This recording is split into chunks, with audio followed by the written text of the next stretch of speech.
Welcome to On Point. I'm Andy Martins. Thank you for being with us once again on this edition of On Point. We have Sara McCleary. She's the NDP candidate for Sault Ste. Marie. We are less than 3 months away from the election, October 21st. We'll be back right after these messages with Sara McCleary.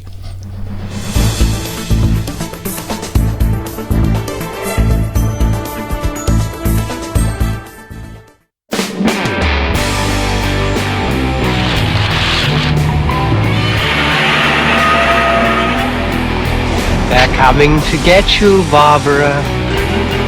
Listen to them. Children of the night.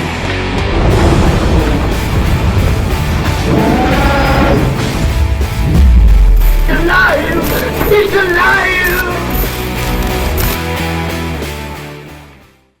Welcome to the Machine Shop, our historic venue and gathering place for friends and family. Built in 1899 on the site of a Northwest Company trading post. Today we are a go-to venue hosting many expos, concerts, weddings, and more. While you're here, choose one of our dining experiences. Enjoy a quiet dinner at the Mill Steakhouse and Wine Bar, watch a game and try wood fire oven pizza and local draft at the Boiler Room, or treat yourself every day to gelato and local coffee at the Gelato Mill. For more information on the Machine Shop, visit machineshopinc.ca.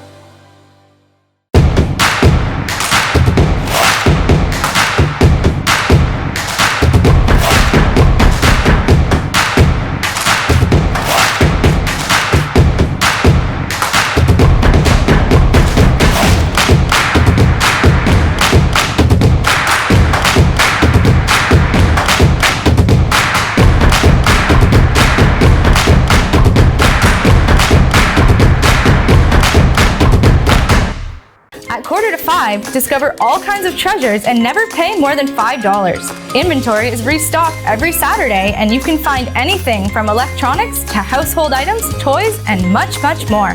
On Saturday, everything is $5 and the price goes down throughout the week, ending with 25 cents on Friday. We restock weekly with new items from various big box stores, so you never know what treasures you can find. Come visit us at 4:45, 2510 Ashman Street in Sault Ste. Marie, Michigan.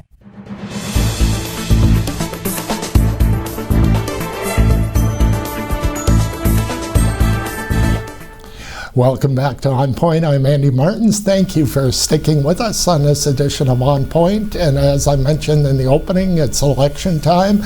And I'd like to welcome the NDP candidate for Sault Ste. Marie, Sara McCleary, one of the hardest working ladies I know in politics. Sara, welcome to the show. Thanks. Thank you for having me. No problem. I just thought we'd start off the show with let the viewers know a little bit about your background and how you got to this point.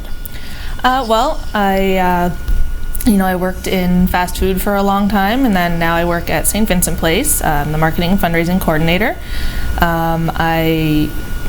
For a long time I was kind of interested in local politics and municipal, and kind of was toying with running for council, and then last spring the provincial NDP called me up and asked me to run for the nomination, so I decided to go for it. Obviously I didn't get that nomination, but I stuck around and I worked on the campaign full time, and from there I kind of just kept staying involved in the local political scene, and I had a lot of people asking me to run federally this year, so I eventually kind of said, you know what, sounds good. Is there anything you did differently, Sara, for the provincial nomination that you did now? Did you kind of regroup and do something differently to get the federal nomination? I don't think I necessarily did anything different. I think that I've learned a lot over the last year, and met a lot of people, and brought my lessons with me, and I use that going forward. Great. On nomination night last week, you told the room that you received advice not to bring in your personal situation, but I think it was brilliant, because I personally think we're not better off in 2019 than we were in 2015. Can you let our viewers know basically the point you were trying to make at the Soup Kitchen? For sure. So I've been pretty open with my sort of financial struggles, things like my husband, we recently lost his benefits, so he can't afford one of his medications right now. So I think it's important that we have representation in the Sioux that, people that actually understands the issues that people are going through, not, having just heard about, the issues, but not actually living it.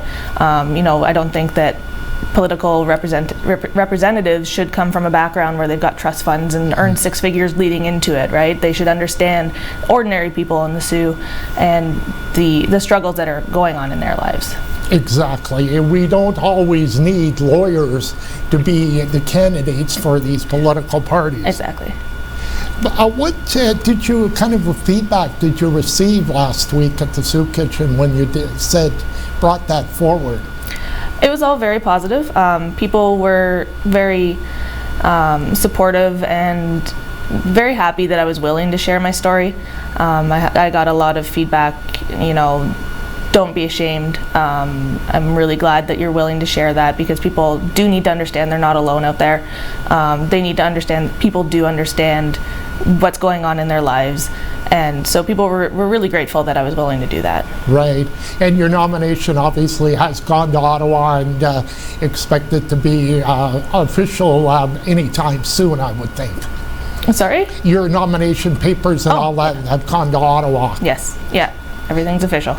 Oh, everything's been signed. Wonderful. Can you let the viewers know about the NDP platform a little bit, what they can expect coming up in the fall?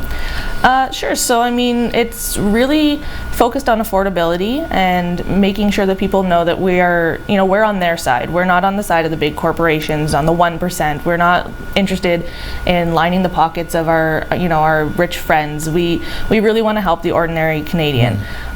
So it's focused on job creation, creating good, well-paying jobs, rather than this move towards the gig economy that we've been seeing. And it's focused on addressing climate change in real practical ways that won't hurt the economy.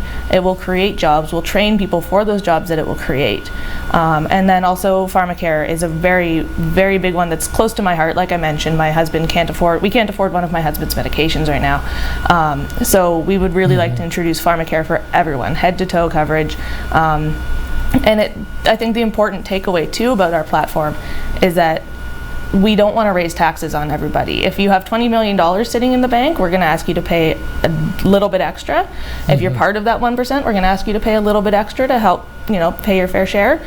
If you don't fit into those categories, you're not going to see a tax increase. So I think that's really important that I want people to understand about our platform, is that unless you're part of that 1%, you will see nothing but positive benefits from our platform.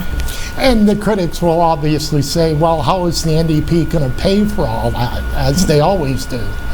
Yeah, exactly. So that's where unless you are part of that, the very top of that 1%, you won't be paying for that. You will not be, you won't see a tax increase. And, we've seen out in BC recently, they just last week announced that the NDP government in BC has a very large surplus. So right. It can be done. It's not that the NDP only wants to run a deficit for years and years and years, right? We have a plan. There is a way to do it that we can take care of everybody. Exactly. And you mentioned that, and that gives people sort of, wow, the NDP can be responsible. And as you mentioned, the Premier in British Columbia has shown that he can do that over a 2-year period. The Liberals now are, and let's get back to Ontario, we're the highest tax province in the country. And again, I think you're going to hear a lot of this at the door, that people are hurting in 2019 versus 2015. What are you going to tell people about Justin Trudeau at the door? I think Justin Trudeau, he gave a lot of people hope 4 years ago. He talked a good talk, his whole sunny ways way of talking there.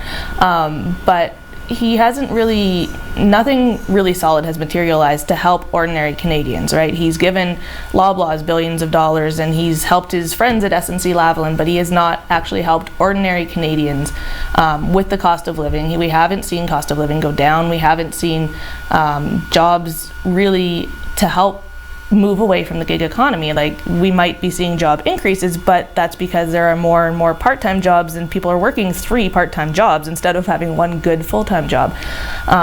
So I mean, we have not seen benefits to ordinary Canadians, and I think that that's something that people really need to keep in mind.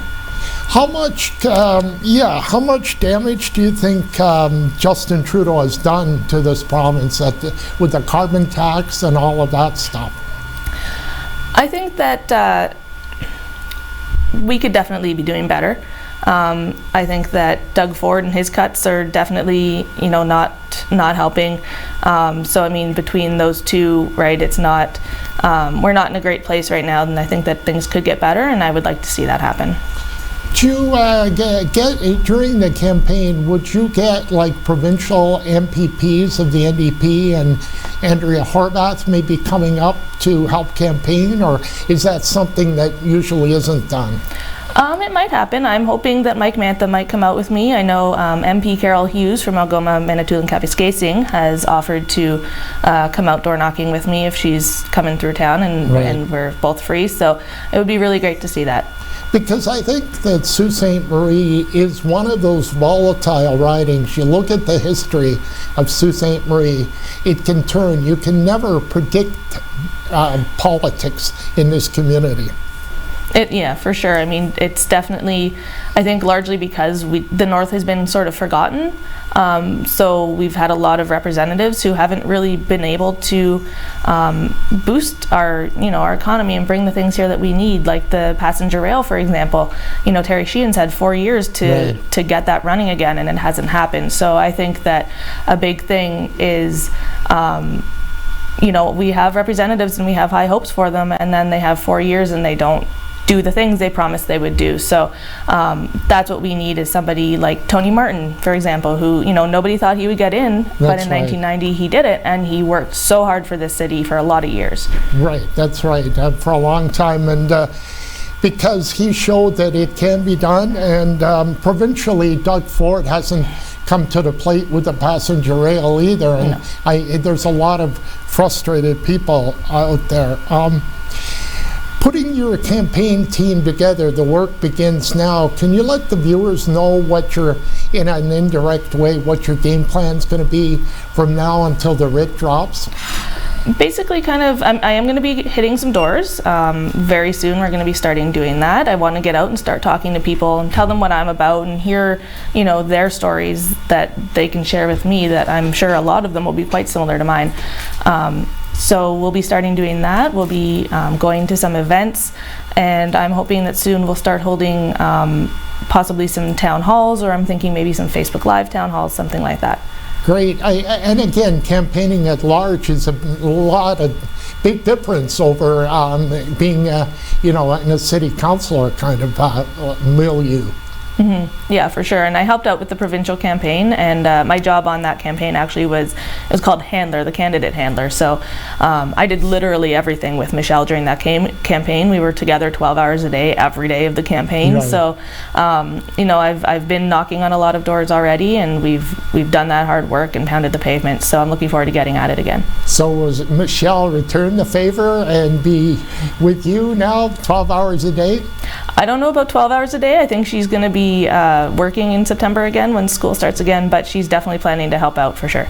I agree. The candidates should never be by themselves during an election campaign. Mm-hmm. Let's talk a little bit about Andrew Scheer, what he means to Ontario with Doug Ford, and we talked a little bit about before the broadcast that Andrew Scheer may not win Ontario because Doug Ford has clouded the way. Let's take a quick break, Sarah, and we'll do that right after these commercial messages. Sounds good.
I'm doing whatever it takes, stopping at nothing, I'm up in your face, shaking it off, no matter the cost. I'm feeling the wind, I'm taking it all, I'm paving the way with the sweat and the blood. I'm at the top, rising above, I want the gold, give me the rush, Queen Midas, I got the touch. I'm pushing, I'm pushing, I'm pushing, I'm pushing, I'm pushing, I'm pushing, I'm pushing, I'm pushing, I'm pushing, I'm pushing, I'm pushing, I'm pushing, I'm pushing, I'm pushing.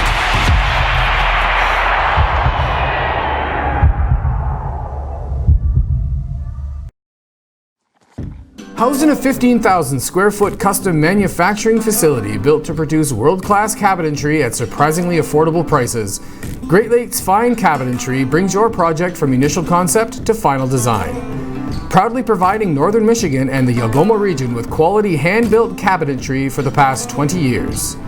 Located at 844 East 3 Mile Road, Sault Ste. Marie, Michigan, Great Lakes Fine Cabinetry, making your cabinetry dreams come true.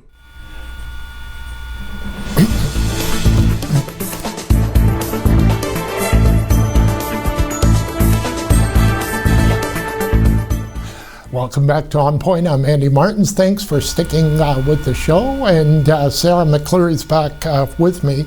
Sara, I just thought you might want to let the viewers know, now that you're a candidate, what are some of the do's and don'ts when you're a candidate, in case somebody might be thinking for the next provincial election or municipal election in 2022?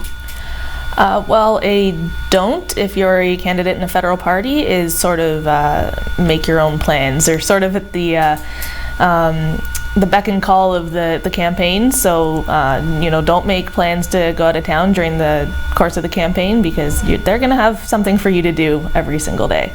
And a big do is talk to as many people as possible. You want to, get to as many doors as you can, talk to as many people, both so that they can hear your story, but also so that you can hear theirs.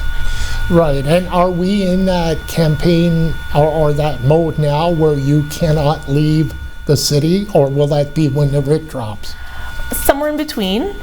So I do have some flexibility until the writ drops, but I am, I do want to, like I said, I want to get out and knock on doors and start talking to people as much as possible, because I do really enjoy doing that. So I might make a quick trip to visit family for a weekend in a couple of weeks, but other than that, I'm completely focused on the campaign. And like we talked before that commercial, you've got to be organized. Now it's at large. It's a different game. Exactly, yeah.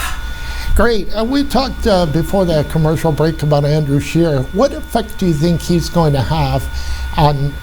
I think he's going to fall short. You and I both talked before the broadcast that he probably will not win Ontario. I think he's going to have a hard time because of Doug Ford. I do think Andrew Scheer is pretty much Doug Ford 2.0. If if Scheer got into power, we would see similar cuts at the national level.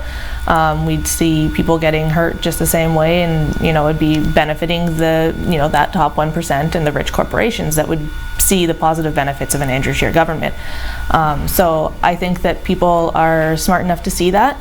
And I think that he'll have a hard time convincing people otherwise.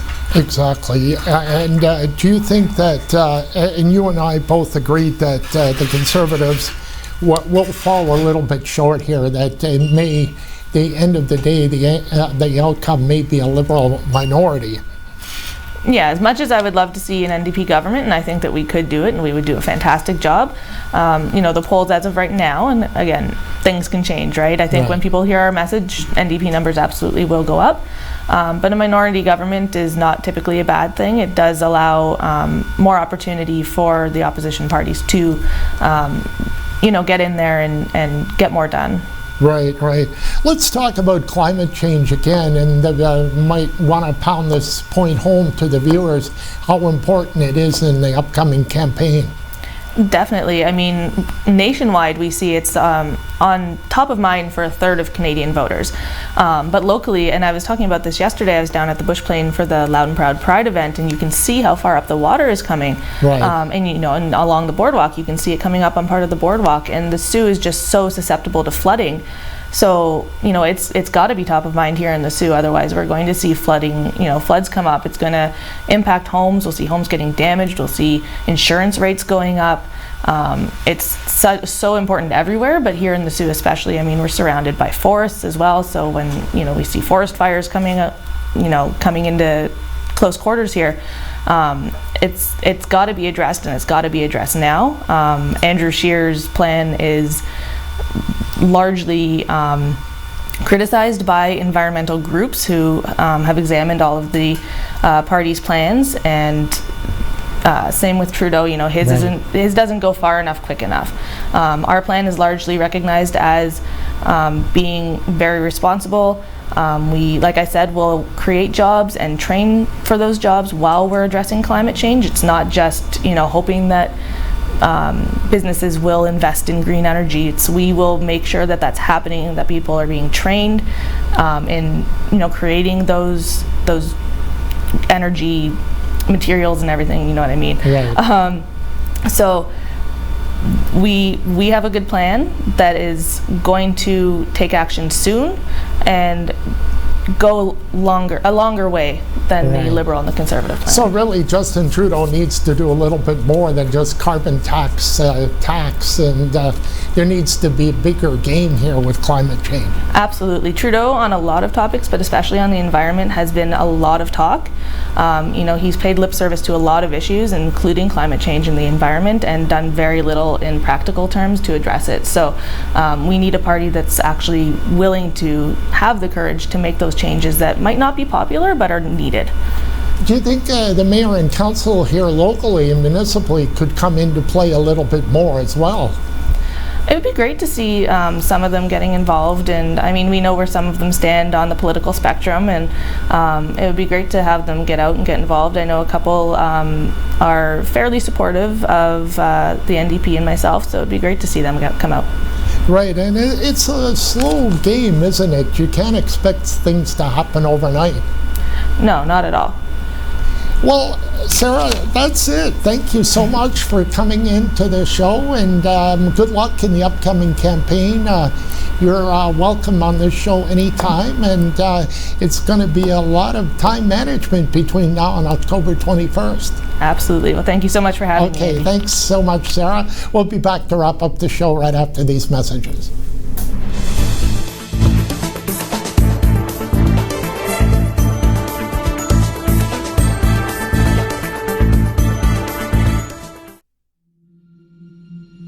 Prescription drugs. When used properly, they can help. But last year, more than 80,000 Canadian kids used them to get high, even though it can be very dangerous. Prescription drug abuse. It can damage a teen for life. Get the facts and talk with your kids about prescription drug abuse. Visit canada.ca/drug prevention. A message from the Government of Canada. Listen up, Canada. We need to talk.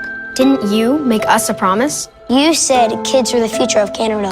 In 1989, you promised that no kid in our country would live in poverty. But 1 in 7 of us still do. 1 in 7. We don't care whose fault it is. We just really, really need your help to fix it. You made a promise. You have to keep it.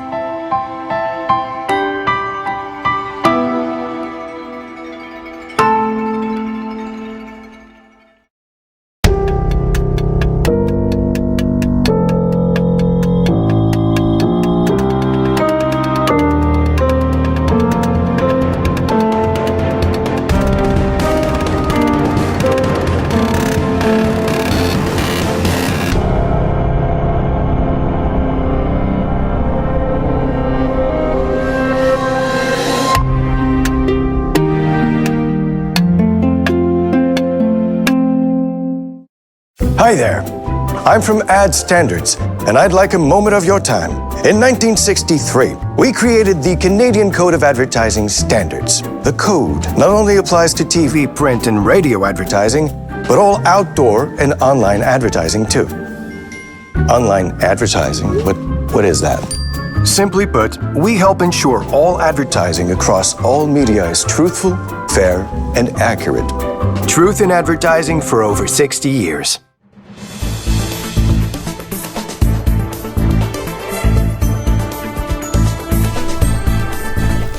We're back on ONNPoint, and I wanted to thank Sara McCleary for being on the show. Look for the writ to drop sometime after Labor Day, and that's right around the corner, and we'll have Sara back again. Sarah Huxon, the owner-operator of Scott Coffee, joins me on the next edition of ONNPoint. We'll see you then. I'm Andy Martins. Have a great day.